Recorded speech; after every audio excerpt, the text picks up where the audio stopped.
ایک بااثر وڈیرے نے کلہاڑی سے ایک شخص عمر کے اونٹ کی ٹانگ کاٹ دی۔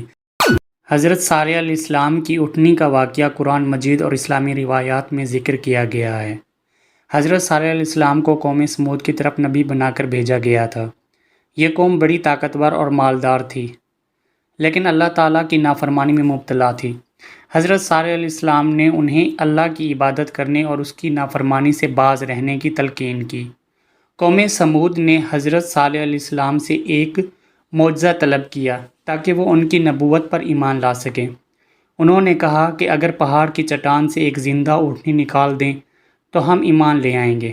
اللہ تعالیٰ نے حضرت صالح علیہ السلام کی دعا قبول کی اور چٹان سے ایک بڑی اور خوبصورت اونٹنی نکل آئی۔ یہ اونٹنی قوم سمود کے لیے آزمائش تھی۔ حضرت صالح علیہ السلام نے انہیں بتایا کہ اس اونٹنی کو نقصان نہ پہنچائیں اور اس کا خیال رکھیں۔ یہ اونٹنی اللہ کی نشانی تھی اور اسے پانی پینے کا دن مقرر کیا گیا تھا۔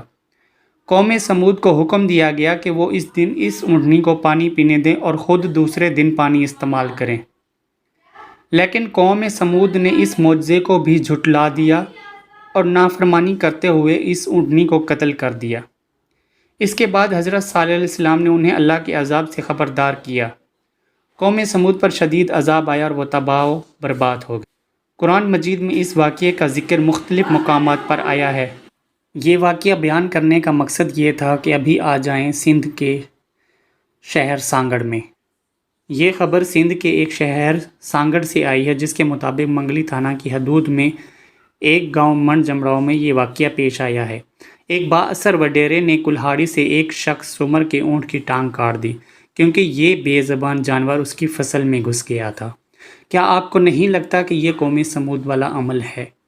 اور انہوں نے ایک بے زبان جانور کی ٹانگ کاٹ کر اسی عمل کو دہرایا ہے جو کہ قوم سمود نے ایک زندہ اور بے زبان جانور کی ٹانگیں کاٹ دی تھی۔ کیا یہ کھلم کھلا اللہ کے عذاب کو دعوت نہیں ہے؟ کیا جانور کے ساتھ یہی سلوک کرنا چاہیے؟ کیا آپ کے خیال میں اس وڈیرے کو ایسا کرنا چاہیے تھا؟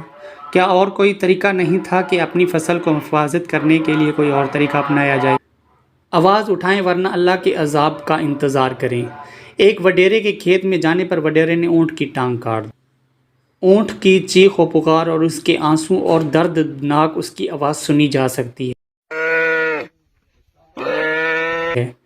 آج کل سوشل میڈیا پر یہ ویڈیو ہر جگہ پھیل رہی ہے کیونکہ یہ بہت زیادتی ہوئی ہے۔ یاد دلاتا چلوں کہ صرف چند لوگ ہی تھے جنہوں نے حضرت صالح علیہ السلام کی اونٹنی کو مارا تھا، لیکن پوری قوم کو عذاب دیا گیا اور حضرت صالح علیہ السلام کی پوری قوم تباہ و برباد ہو گئی۔